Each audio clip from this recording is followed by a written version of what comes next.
Hey everybody, how's it going? Welcome to another MAMJ Let's Play of 9 Hours, 9 Persons, 9 Doors. Now, when we left off, I had some issues with my camcorder and things like that, but I think I got it all sorted out. I hope I got it sorted out because I've done yesterday's videos and they were shorter so I could test it a little bit and it seemed to work okay. Now, for the actual gameplay footage that you guys are seeing, hopefully the sound is going to be better now. I've been playing with some of the settings and things and I think it sounds better, so I'm hoping we'll be able to get a lot more out of this. Now, we are in the kitchen, for those of you that were following the story, and I need to do something to get out of here. So these 9 plates look pretty expensive. They're plates for appetizers. Remember, appetizers usually come on square plates.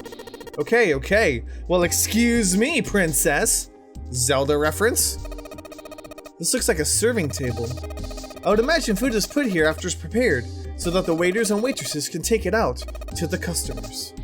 But something doesn't seem right here. Why are there so many plates? I don't know. What's this? A voucher. It says appetizer 9, meat dish 10, soup A, seafood dish F. Okay. A partition. There's nothing special about it. What about these? 1, 2, 3. There's 10 of them. If you flip these over, they look like hats. The middle is super deep for a plate. They're soup plates. They're made that way so the soup doesn't spill. If we ever get out of here, you should treat yourself to a nice dinner out. What makes you think a poor college student has the money for something like that? Seriously. I think there are 15 of these plates. I'm assuming they're for seafood. How the hell can you tell that? They look like just like any other plate from a 99-cent store. If you ever take a lady out to dinner, you're going to embarrass yourself. I feel sorry for June. Why the hell are you bringing up June?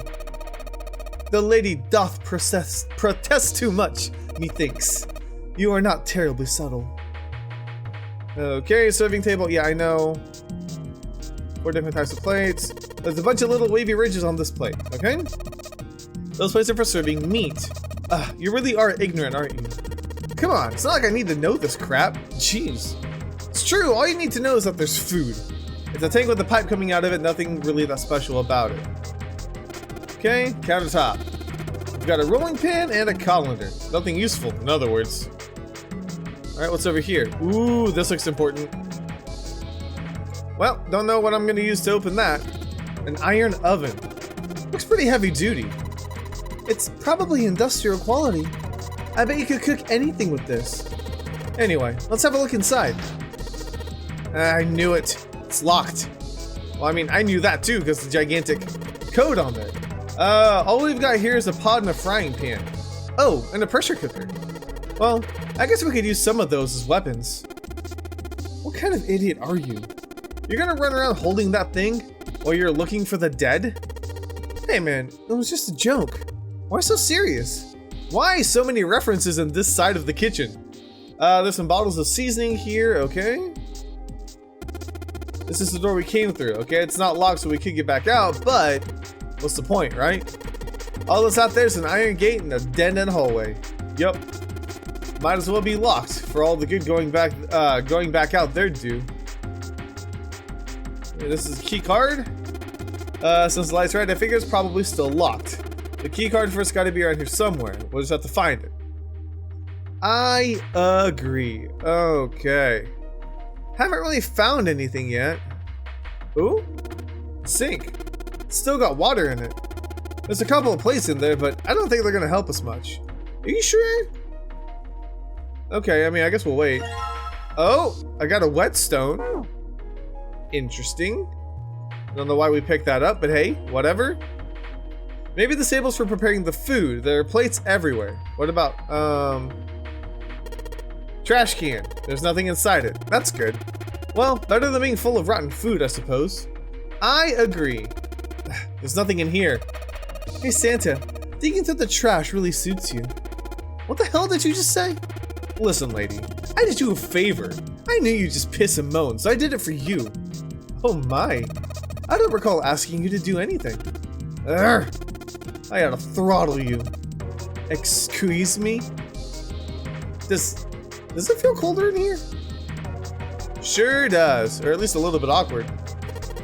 Alright, it's going. Do you think this is all part of Zero's plan? Probably. Kinda hard to believe there's a chef on board somewhere.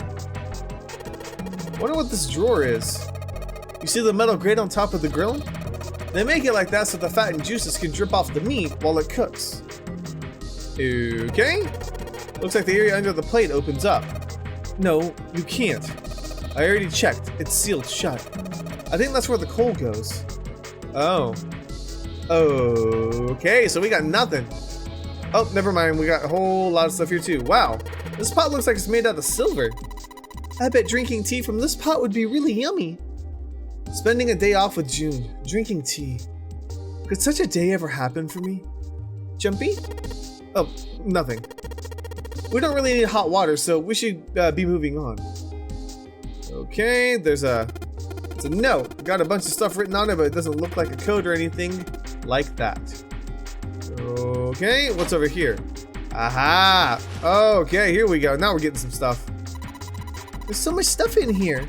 A whole lot of cans. This is probably a pantry. Oh, got a knife. A rusty knife. I don't think we'll be able to use this while it's like this. The knife seemed important, Junpei thought, but it wasn't going to be much use the way it was. It's futile. Futile? You know, a waste. Useless. Pointless. Oh. Any particular reason why you wanted to bring that up? Oh, no reason really. I was just thinking about futility. She wasn't making much sense. Junpei tried rephrasing his question. Why were you thinking about futility? At last, she answered. Well, it has something to do with the Titanic. The Titanic? Yep. Have you ever heard the story that the sinking of the Titanic was predicted? No. No, I haven't. What is it? In 1892, 14 years before the Titanic sank, a novel was published. It was called Futility.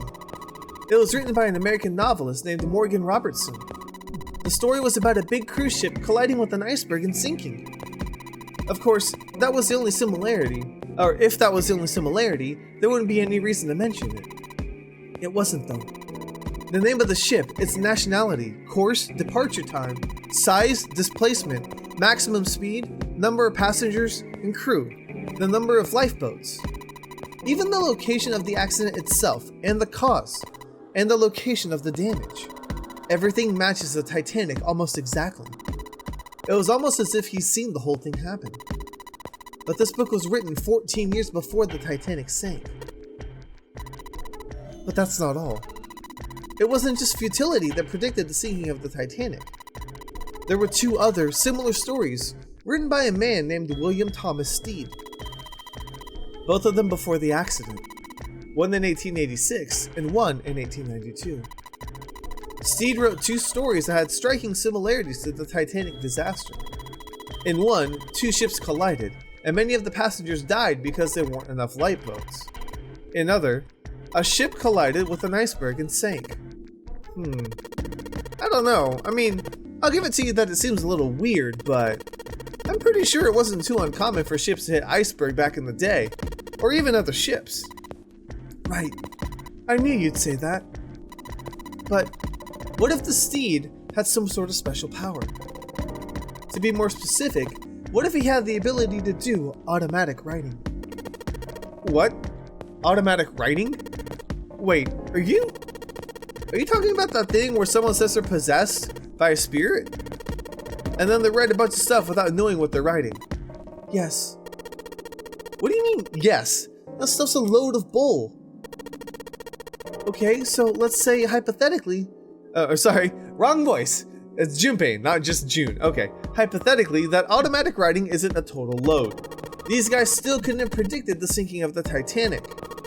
When the Stead dude wrote this thing, nobody had died on the Titanic yet. So if automatic writing is about being possessed by the spirits of dead people, who the hell possessed him so that he could write that stuff? That's not it. What's not it? Stead wasn't possessed by a spirit. He was doing the possessing. What are you smoking? William Thomas Stead was a passenger on the Titanic. He just wrote down what he saw with his own eyes. 20 years before it happened. He decided it was probably best to say nothing. What June was saying was insane and utterly absurd. If he tried to take what she was saying seriously, he'd go mad. Junpei smiled uncomfortably. Well, why don't we talk about this some other time, okay? Huh? But... Her voice trailed off, and she glanced at the floor, troubled. Junpei tapped June gently on the shoulder and awkwardly reached around her to pick up the knife from the box. Oh, you should be listening to her. So, yeah, some people might not like 999 now that I think about it because, like, it does deal with a lot of, like, fantastical ideas, but I think it's really cool, and if you guys follow it till the end, I think it does have a really cool payoff. Maybe I just combine the whetstone to sharpen the knife. Yay. The blade of the knife is getting sharper by the second. I should be able to cut something pretty good with this. Ooh, look at you. You cut that nice. Wow, it's so shiny. Did you sharpen it, Jumpy? Yep. Now we can use it to cut something soft. Probably like all this cheese that's over here. Do we want to cut the cheese? Probably. Okay. Hey, there's something behind the cheese. You're right. Why don't I move some of the cheese? Alright guys, time to move it. June and I need to take a look behind you. There's a little green bottle back there. What are you? Oil? Oh look, cooking oil. You could probably use this to make something slippery. Oh. There are a number of cheeses lined up on the shelf. This is Gouda cheese, the most famous Dutch cheese. If you don't cut open the casing, it usually won't go bad. So you can store it at room temperature for quite a while. So, we can eat this? Most likely. I'm not hungry after all. I guess it's hard to get hungry in a situation like this. Okay, there's cheese on this shelf, sweet. Is there any of these that you can cut? Or is he just gonna say there's cheese on the shelf sweet for every single one? I guess he's gonna just say there's cheese and that it's sweet. Well, it's not sweet, but it's sweet that he found cheese. Down here? Jumpy, you're searching with such tenacity. I don't think you have to search down there. I just want to be sure. I love how they actually like compliment you on that. Okay, so what do we need to make? Slippery. There's milk in here. Milk in an iron barrel. Judging by the rust, it's probably really old. Maybe we shouldn't open it up. I don't think it'd be a pretty sight. I agree. Okay. So we have oil and we have a knife. But why?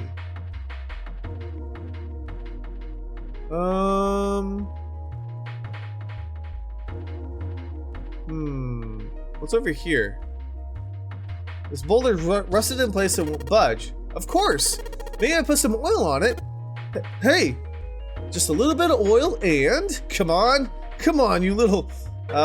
yes, we did it! Haha, yes! Gotcha, you little bastard. You did it, Jumpy. You're so smart.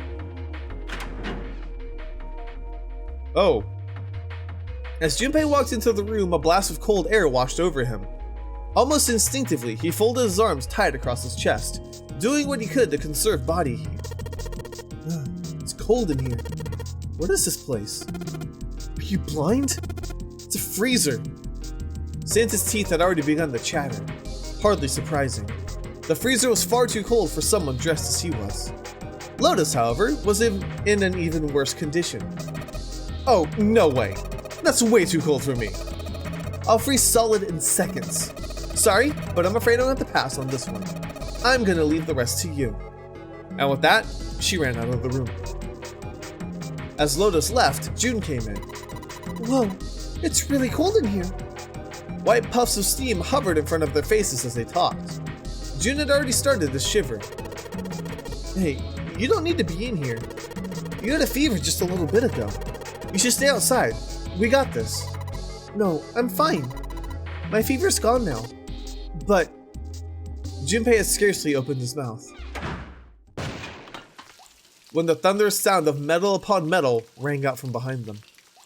In unison, they spun around to find the door that they had only recently come through was closed. Junpei rushed to the door. Desperately, he grabbed hold of the doorknob. Ow! It was cold. Beyond cold. Merely touching it was painful. The doorknob had been frozen solid. They quickly deduced that the pipe next to the door had ruptured. Water released by the rupture had hit the door and frozen it instantly. Santa shoved Junpei aside and pounded against the door. Hey, Lotus! You're out there, right? Open the door! She wasted no time in responding. What do you want? What's going on? The door won't open. Try opening it from that side. Please. Ugh, fine. If you say so. Hold on. Soon, they could hear Lotus on the other side of the door. Ah! Then the grunting ceased, and they could hear light panting, as if from exertion. It's no use.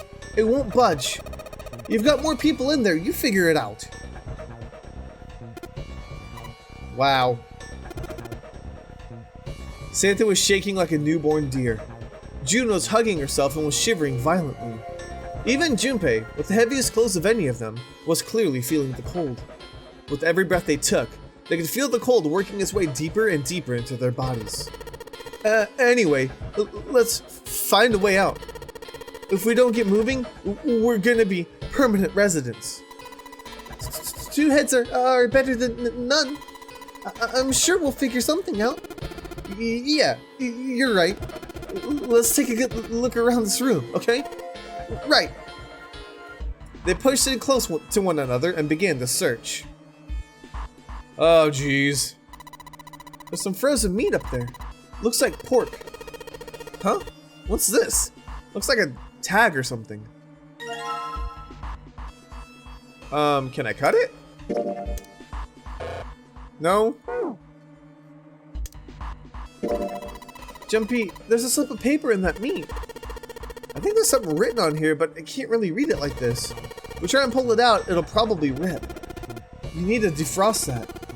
Don't think we're going to be doing that in this room. You are right. Okay. Everything's frozen in here. Okay. It doesn't look like there's anything else interesting. Okay. Dry ice. Dry ice? Can't you make that stuff and cause an explosion if you seal it in something that's airtight? Explode? Yeah. Didn't you do that in school? You should never underestimate the power of expanding gas. Okay. Junpei picked up the dry ice with the sleeves as to avoid burning himself. Dry ice is just frozen carbon dioxide, right? Yeah, it is. I wonder how warm it has to get for it to turn back to gas again. Hell if I know. How's that gonna help us anyway? Oh, well, I figure we might be able to use it to get out of here. They were about to move on when June spoke up. Carbon dioxide's sublimation point is negative 109 degrees. Any warmer than that, and it'll turn into gas, and any lower, and it becomes solid. Junpei looked at her, dumbfounded. How do you know that? Teehee. Despite my looks, I'm the queen, blah, the queen of random knowledge. Looks bad to mess up when you're showing off. Argylmouth? What? Oh, you're so cold your mouth's going numb. Yeah, that's white. You're just doing that on purpose, aren't you? June giggled and did her best to hide her guilt. At least she was still feeling good enough to joke around, Junpei told himself. Come on, guys. Don't you think that's kind of weird? I wonder why it doesn't turn into a liquid first. Santa was now shivering at an astounding rate, but his curiosity seemed unaffected. Junpei, however, was not in the mood to discuss science. Yeah, let's find out why. I want to know. I want to know the science. It did seem rather odd to Junpei, and he couldn't help but think about it. June answered. But it can turn into a liquid. Carbon dioxide turns into a liquid if you put it under enough high pressure. But at 1 atmosphere, normal air pressure, it won't turn into a liquid, right? That's right. Instead of melting, it'll do what's called sublimating and change immediately from a solid state to a gaseous one. See? That is weird. Water's a liquid between 32 degrees and 212 degrees. So why isn't that the case for carbon dioxide? June replied with an answer that stunned both of them. There's a kind of ice that doesn't turn to liquid when it goes above 32 degrees. I heard about it. Its melting point is 96 degrees. Ice with a melting point of 96 degrees? You mean there's water that freezes at 96 degrees? Yeah. Well, you could also look at it as ice that won't melt until it hits 96 degrees. Water that freezes at 96 degrees. Ice that won't melt until it's 96 degrees. Junpei was cold as hell, but this was too interesting to ignore. He did his best to warm up by rubbing his arms and stamping his feet. Then, put the question to June. So, what is this ice with a melting point of 96 degrees called?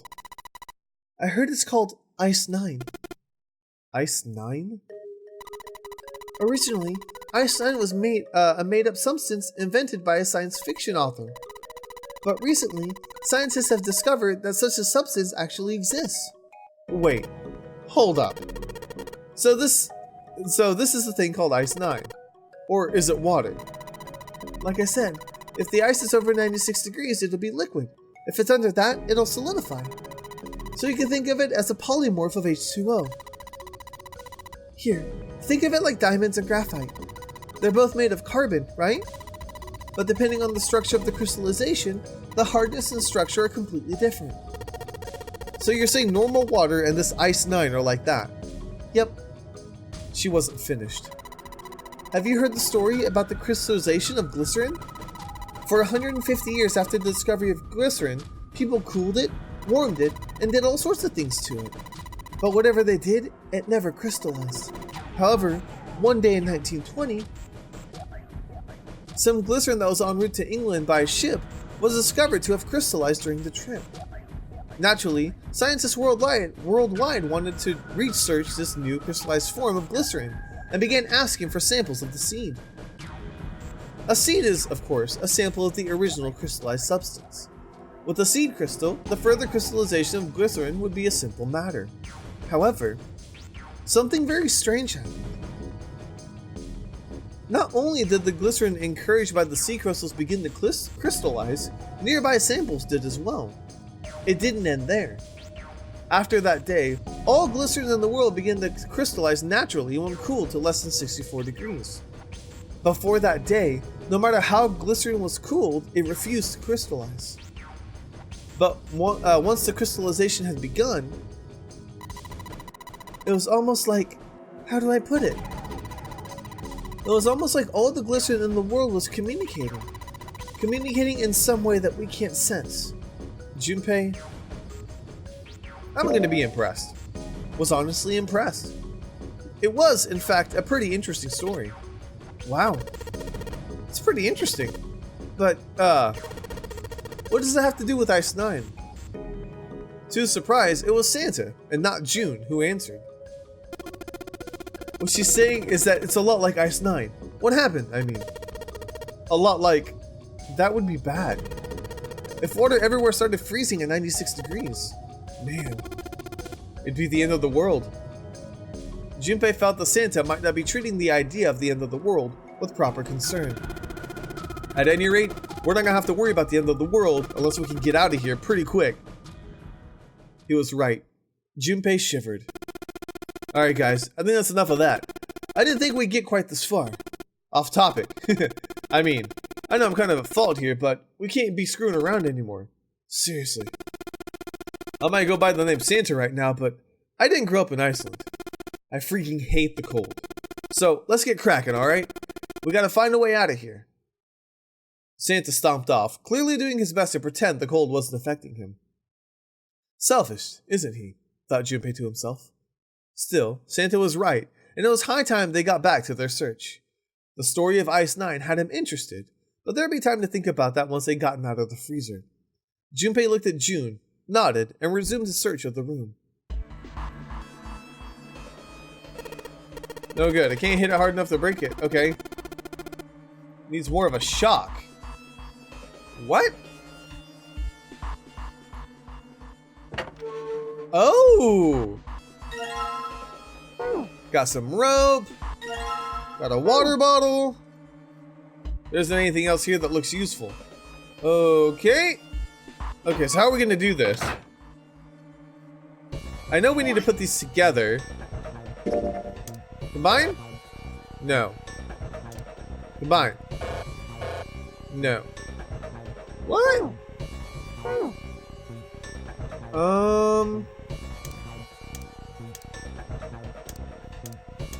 I need the rope? Hey Junpei, didn't you find some dry ice earlier? Yeah? There's warm water coming out of that pipe. Warm water and dry ice. What do you think would happen if we put that stuff in a sealed container together? Okay. There's water dripping from this pipe. Looks like when the pipe burst, the water hit the doorknob and froze it in place. This water actually seems almost warm. Can I fill it? Or no?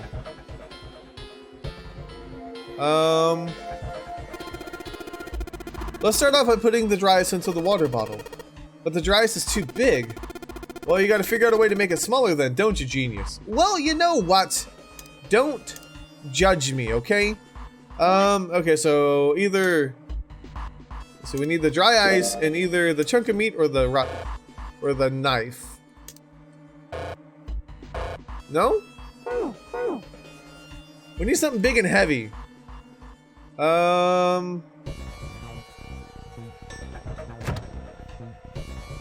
Is there anything else in here that we can take? Frozen chicken.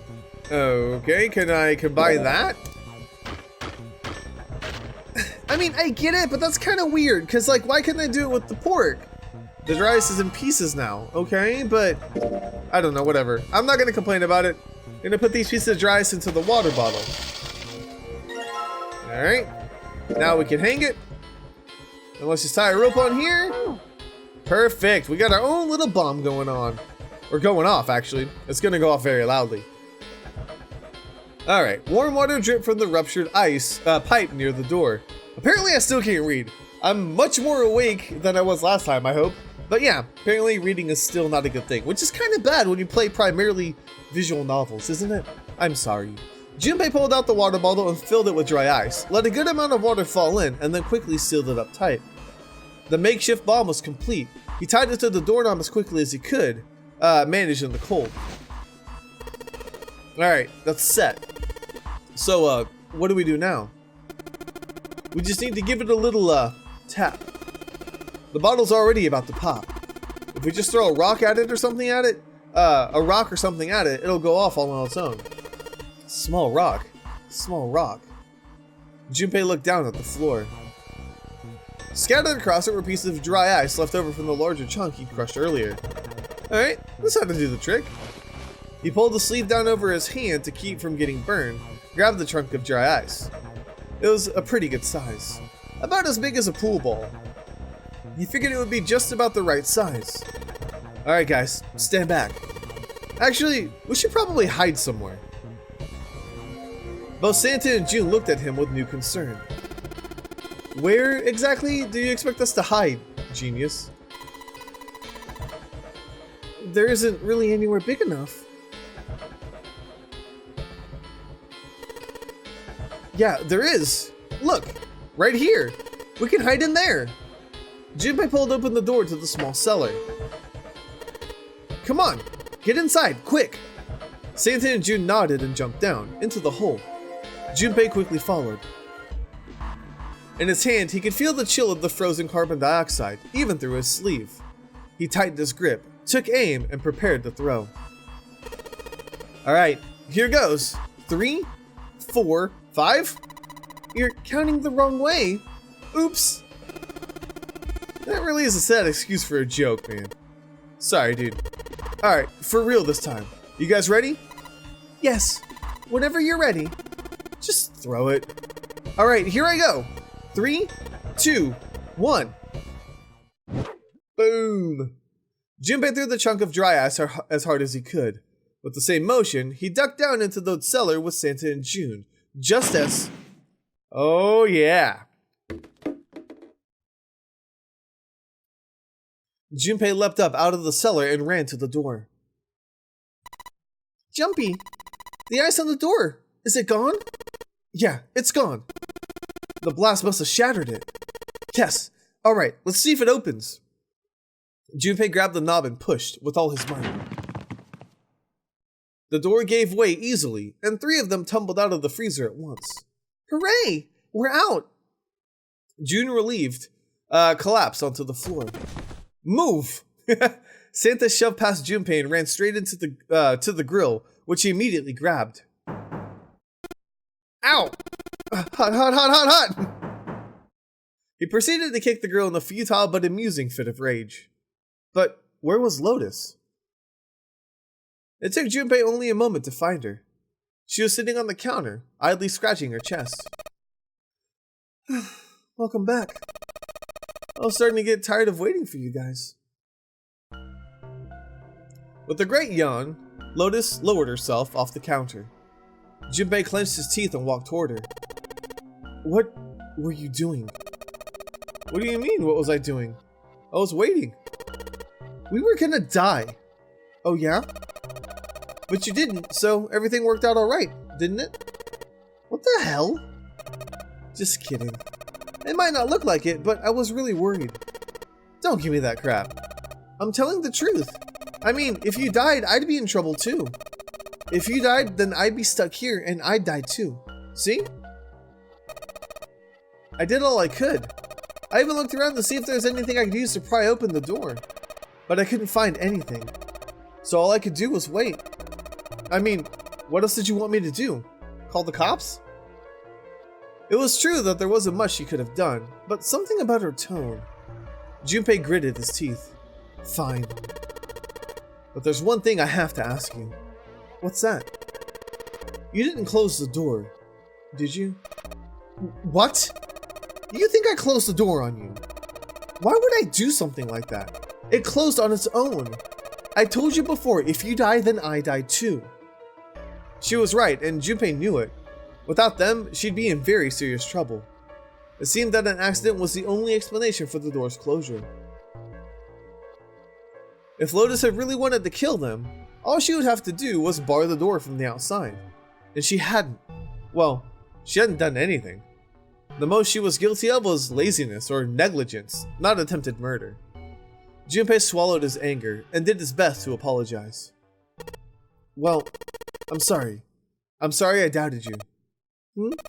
Oh, yes, well, that's alright, as long as you understand. Lotus looked away and twirled her hair between her fingertips. His vengeance against the girl complete, Santa swaggered back toward Junpei and Lotus. Hey, no more screwing around, you two. Break time's over. Especially for you, lady. You just been sitting on that on that fat butt of yours while we were freezing to death. How rude. I was plenty busy. Yeah. How about you put all that energy into something besides complaining? Let's go. Alrighty, so now I need to use this chicken, right? It's only a partition, I know. Frying pan and 2 kinds of pots, okay.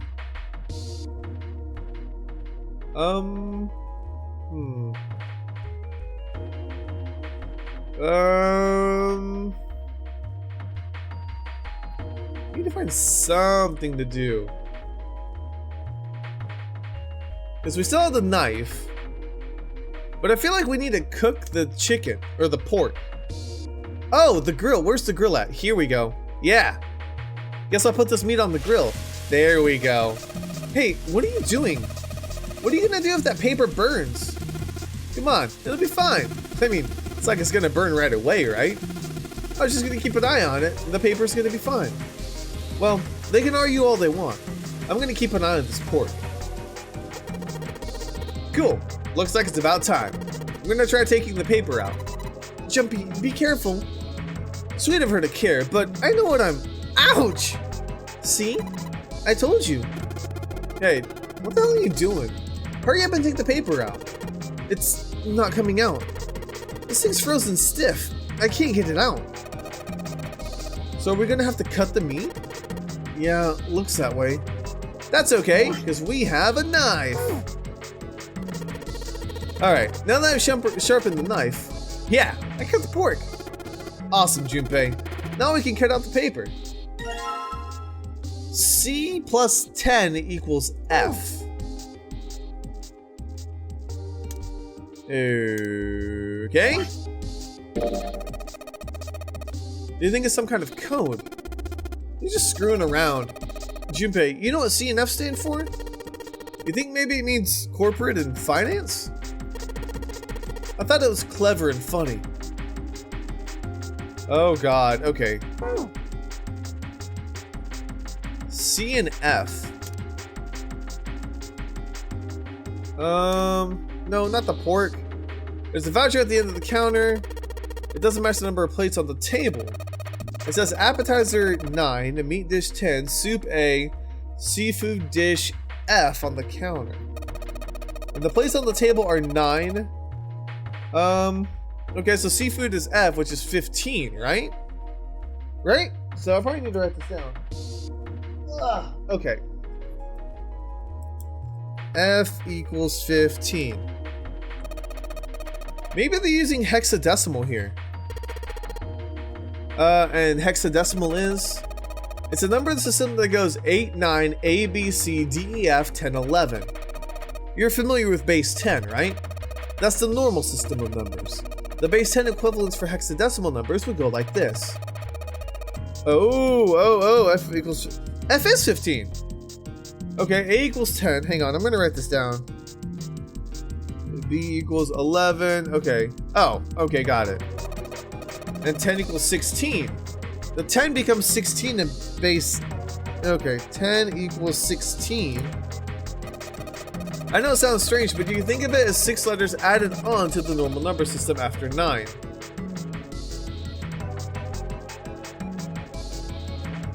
I think I get it. Oh, that's so confusing. Okay. Well, now we know what we need for the code.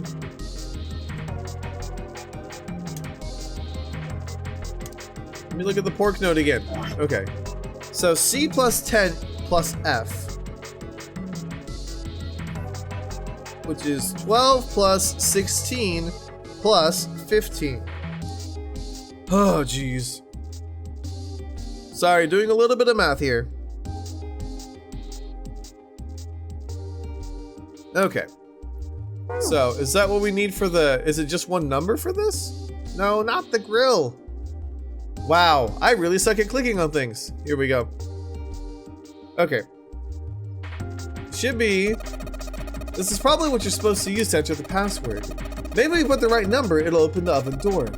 Junpei, maybe the note you found earlier. Yeah, I know.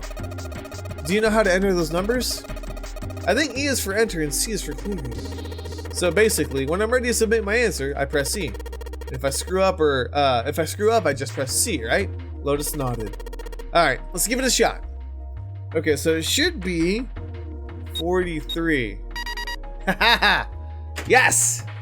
Sounds like the metal is falling. Well, I guess that went well. So can we open it? Oh, I gotta go to the other door. Yeah, the door opened. Good job, Jumpy. And now we got our key. Alright, so let's get out of here. Shall we? Yes. I think it's unlocked now. You did it, Jumpy. Let's get out of here. Yes, let's go. We did it. We are out of the kitchen.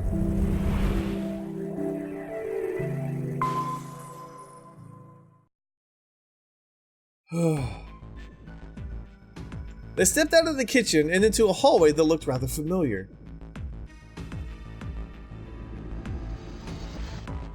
A metal grate stretched from wall to wall. Beyond it were 2 elevators and the entrance to the kitchen. They had entered the kitchen from one door and come out the other. That meant the map of the ship's interior was accurate. They laid the map out in front of them and began to discuss their next step. There were 4 possible routes. A, B, C, and D. First A and B. A and B both seem to connect to an L-shaped room. However, the two doors that led to that room were both locked and could not be opened. Oh god! Sorry about that, clicked on the wrong thing. The next was Route C. This goes all the way to the main staircase. That means it's door 5, one of the numbered doors. Then, do you think we could meet up with the other 4 after this hallway? No, I don't think we will. Why not? Look, there, by the stairs. See how the gates opened? When we went into the kitchen, it was closed. But it's open now. What do you think that means? They opened it. Most likely. Then, if we take Route C, we're going backwards. That would be pointless. Then, that means... All 4 looked at the map. They all looked at the staircase, its lazy curve leading down, deeper into the ship. Route D then. D it is. Yep, Route D. Then we're set. They jogged down the stairs until they reached the C deck. Just to be sure, they kept going to check the deck beneath. Yeah, just like I thought. Deck D is totally underwater. Just like the bottom of the central staircase. Water gazed back at them, its smooth surface like a great mirror. As ominous as it was, Junpei took at least some comfort from the fact that the level hadn't gone up much since the last time he'd seen it. They turned back to C deck. It didn't take them long to find the 2 elevators in front of the stairs. They looked identical to the elevators on the top floor, with one exception. These elevators had a card reader on the wall between them. On the card reader, there was a strange mark. Hey look, it's Lotus's symbol. Huh? See? It's a woman's symbol with a thorn on it. That seems like... Ouch, ouch, ouch, ouch, ouch! Lotus had taken hold of Junpei's hair. She began to shake him violently, and he thought he heard a low growl coming from her throat. Such violence. Junpei began to wonder if she was not the devil itself. With an uncomfortable smile, Jun spoke up. This is a Mercury symbol. The thorn symbolizes the wings on Hermes' staff. Hermes, Herpes, whatever. If we can't get this thing to work, these elevators aren't going anywhere. In other words, we need a key card with a Mercury symbol on it. Probably. They gave up on the elevator and returned to the stairs. A hallway stretched out to the left. A great many doors lined both sides of the hallway. They weren't sure how many, but certainly enough to be discouraging. If we try and search all these, the sun's gonna go down before we've done half of them. I think the sun already set. I have a feeling this ship is the only thing that's gonna be going down anytime soon. That's even worse. Well, we can come back to this hallway later. Let's check the hallway on the other side, shall we? Frustration and fear building, they walked back to the stairs. To their right was a small hallway. Quickly, they headed into it. It was approximately the same size as the alcove in front of the stairs. The hallway led toward the stern, and at the end of it was a set of double doors. Let's open it. Junpei nodded and grabbed the one closest to him. He gave it a small tug and felt it move. It was unlocked. Thrilled to have found an unlocked door, he threw it open.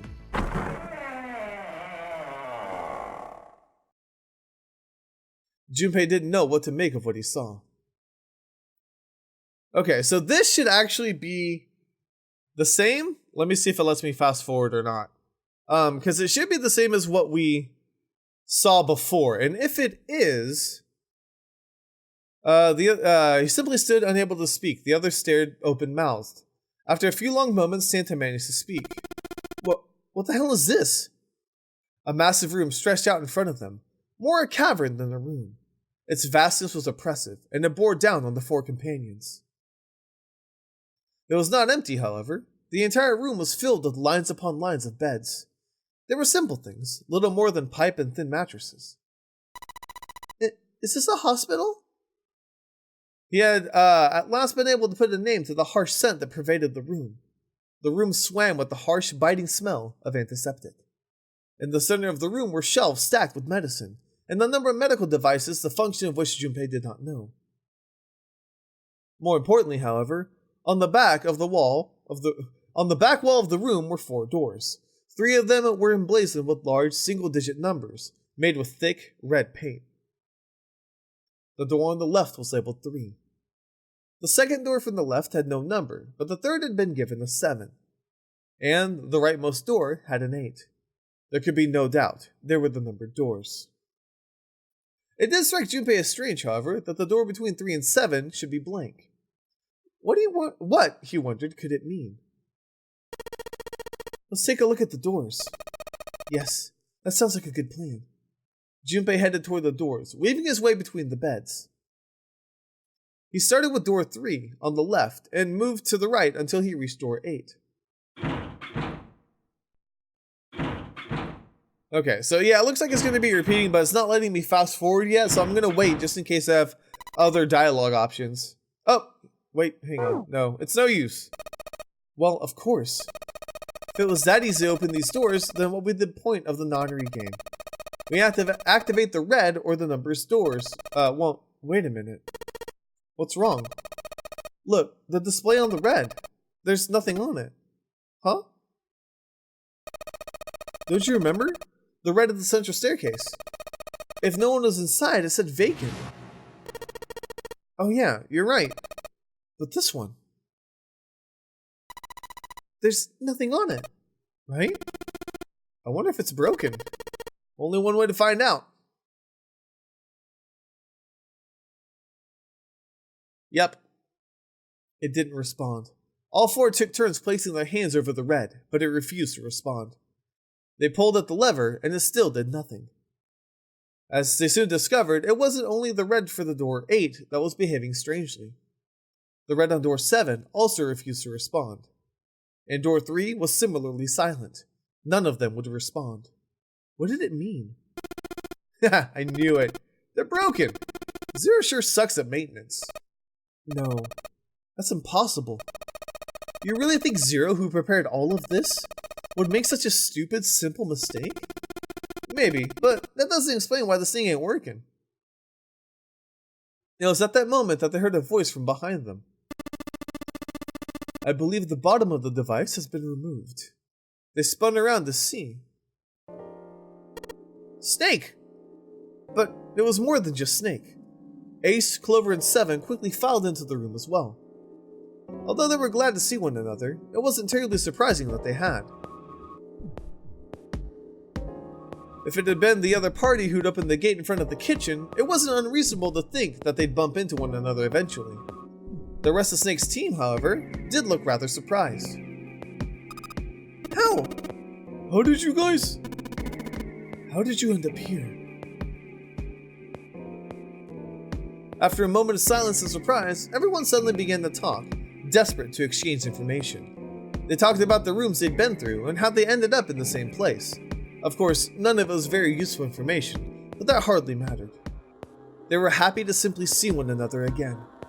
Although the level of cheer varied greatly from person to person, each one of them was wearing some manner of a smile. Almost as though they had already forgotten about the death of the 9th man. No, thought Junpei. Perhaps that wasn't it. Perhaps thoughts of his death were what drove them to smile at one another. Not in a morbid or hateful way. The 8th man had died, or 9th man had died. 8th man? How many times have I said 8th? But they were still alive, and that was something to be happy about. A sort of simple, uncomplicated joy, Junpei thought. The joy of being alive. Still alive. He felt sorry for the 9th man, but more than anything, Junpei was just happy to be alive. Okay. I feel like that's gotta be... There you have it. Our half of the story. His part finished. His part finished, Ace fell silent. For a moment, Junpei was silent in thought. Then he spoke. Okay, let me see if I got all this straight. When you guys got here, the bases for the Reds were already gone. And you looked all over this room but couldn't find anything. So you figured... that there might be something in the hallway with all the doors. So you went in and had a look. Yeah. And while you were looking around, you heard voices. Uh-huh. So you followed the voices and came back here. Indeed. And that was how we found you. Junpei examined the 3 reds again, just in case. On the bottom of each was a long, thin gap. It looked like a slot for something. Probably something electronic. Well, this isn't good. If the red's inactive, we can't keep going. Well, what about that other hallway over there? Isn't that where everyone else can go? No, there isn't. There's plenty more hospital rooms, but nothing else. Hospital rooms? That's what's behind all those doors? Yes. There are a number of individual rooms, in addition to this large one. There was a door at the end of the hallway, but it was locked. There was an astrological symbol engraved in the keyhole, however. I was able to get a good, feel of it. I believe it was the symbol of Jupiter. Not again. Those things are everywhere. I wonder what they all mean. For a moment, everyone was silent, deep in thought. While we're asking what things mean, what's the deal with this room? I mean, I thought this was a cruise ship, but I can't imagine a cruise ship would have a hospital like this. Of all the people, it was 7 who answered, and with calm confidence. Well, I figure it's probably a hospital ship. Chances are, it's the Gigantic. The Gigantic? Junpei looked confused. So did everyone else. What is this Gigantic? 7 knit his brows for a moment, then began to explain. Okay. I think I'm gonna go ahead and skip this part because I feel like a lot of it's repeating. So I think what's gonna happen is that we're actually gonna go up to the part where we can choose which door to go through, and we're gonna go through door number 3, which is the door where Snake dies. That's the door that we're gonna go into, and that's actually gonna be a dead end thing for us. It's gonna one-track us into a certain ending that we don't want to get because it's actually the same ending that we got. So what I'm gonna do is in the next episode, we'll investigate the shower room so that you guys can see what's in there, and then I'm gonna go back and restart the game again, and we're gonna go through some other alternate options so that we can get some different endings in the meantime. So I guess that's it for now. I don't want to make you guys sit through all this and like just repeat everything again and again. But thank you guys so much for watching. Let me know if you enjoyed. I'll see you guys on the next MAMJ. If it wasn't a reason. Junpei took a moment to look around the room. Do you think this boat is replica? We already know it's the sister ship, but hey, whatever. A replica of the Titanic? A replica? Yeah. You know, like a copy of the actual boat. Who on earth would make something like that? Fans? Crazy Titanic fans? No way! Do you even know how much money that would take? No idea. But all they've got to do is break even, you know?